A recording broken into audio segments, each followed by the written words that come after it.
ఏర్పాటు చేయడానికి దాసుకు పాలన పొందినందు దాసుకు రావాల్సిన ప్రతిఫలం దయచేది.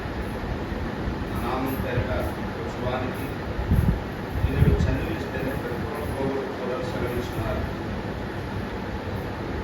ఈ నామము ఈ యొక్క వీధిలో ప్రచురించినటువంటి నిబిడలు పరిశుద్ధుల యొక్క పాదములు తండ్రి ప్రయాసపడిన ప్రతి ఒక్కరూ చిన్నపిల్లలు పెద్దవారు యవనస్తులు సువార్త ప్రకటించి వచ్చిన నిబిడలకు ఆశించిన ఆత్మీయులకు స్తోత్రాలు కావలసిన ప్రతిఫలం దయచేసి సహాయం చేయండి. వేదికై జ్ఞాపకం చేసి తిరిగి నిబిడు వారు పాల్గొంటున్నారు.